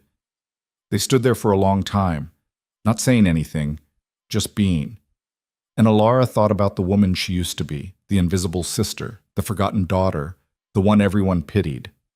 That woman was gone. In her place was someone stronger, someone who owned a manor and ran a business and had married a man who'd walked away from everything for her. "Thank you," she said quietly. "For what?" "For seeing me. When no one else did." Roman's hand came up to cup her face. "I'll always see you, Alara. Always." He kissed her. And in that moment, everything else fell away. 2 years later, the manor was thriving. It had become one of the most exclusive venues in the state. Every weekend was booked solid: corporate retreats, weddings, charity galas. Celeste managed it all with ruthless efficiency, and the business was more profitable than any of them had imagined. Alara's club was equally successful. She'd expanded, opened a second location downtown, hired a full management team, built something that would last. And Roman's consulting firm had grown beyond his expectations. He had clients all over the country now, advising everyone from tech startups to established corporations on security and risk management. They'd built a life, a real one. One evening, Alara came home to the penthouse to find Roman in the kitchen cooking dinner. "This is becoming a habit," she said, dropping her bag. "I'm trying to be domestic," he said. "How's it going?" "Terribly, but I appreciate the effort." She kissed him, and they ate dinner on the balcony, watching the sun set over the city. "I got a call today," Roman said. Alara's stomach tightened. "From who?" "My father's lawyer. He's being released early. Good behavior." The words hung in the air. "When?" Alara asked quietly. 6 months. She set down her fork. "Are you okay?" "I think so." Roman stared out at the skyline. "Part of me doesn't care anymore. He's not my problem, but another part—" He stopped. "I don't know. Do you think he'll come after us?" "No." Roman's voice was firm. "He's a broken man, Alara. He lost everything. His empire, his reputation, his son. He's not going to risk what little he has left." "You sound sure." "I am." He reached across the table and took her hand.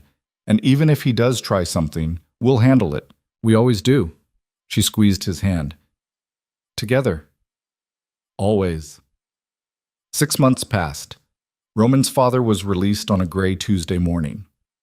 Alara watched the news with Roman, both of them silent. The camera showed an old man walking out of the federal facility, his shoulders bent, his face lined with age and bitterness. He looked nothing like the powerful crime boss he'd once been. He just looked tired. "You okay?" Alara asked. Roman nodded slowly. "Yeah, I am." "Do you want to see him? Talk to him?" "No." Roman turned off the TV. "He made his choices. I made mine. There's nothing left to say."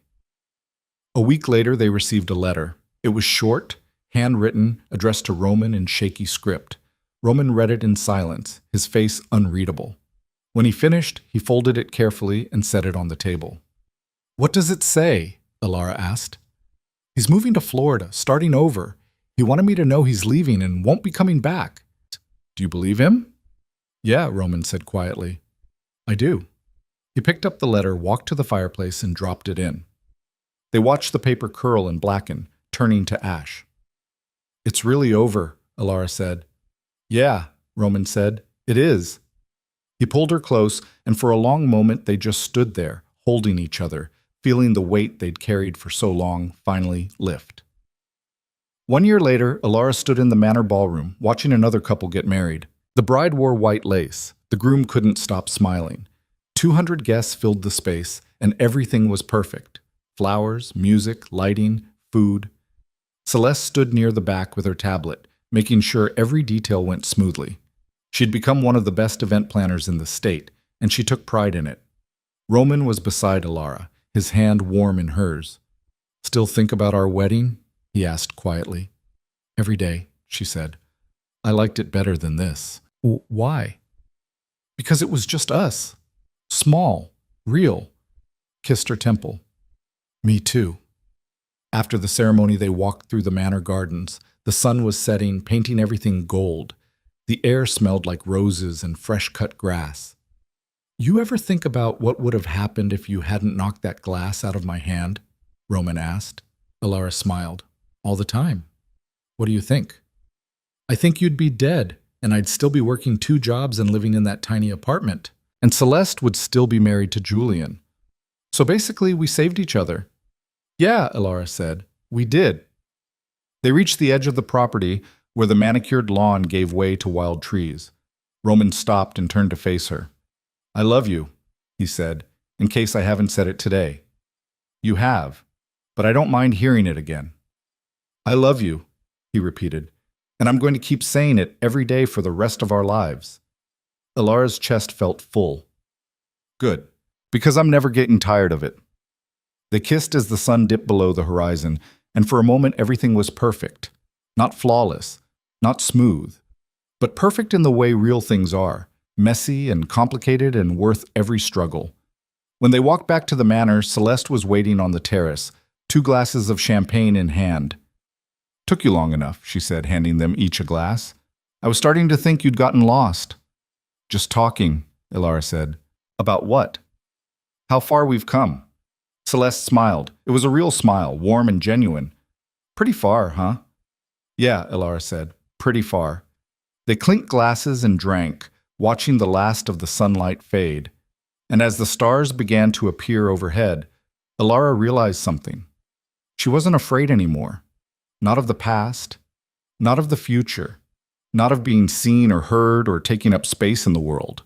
She was just living, fully, loudly, unapologetically. She'd started as the forgotten sister, the invisible woman, the one people pitied. And she'd become someone who owned her own business, ran a successful venue, and built a life with a man who'd chosen her over everything. She'd silenced a room, shattered a corrupt empire, and claimed a life no one thought she deserved. And now, standing on the terrace with her sister and her husband, surrounded by everything they'd built together, she finally understood something. She was enough. She had always been enough, and that was the greatest victory of all. Roman's arm wrapped around her waist, pulling her close. Celeste leaned against the railing beside them, still smiling. And together, they watched the night settle over the manor, over the life they'd fought for, the life they'd earned, the life that was finally completely theirs.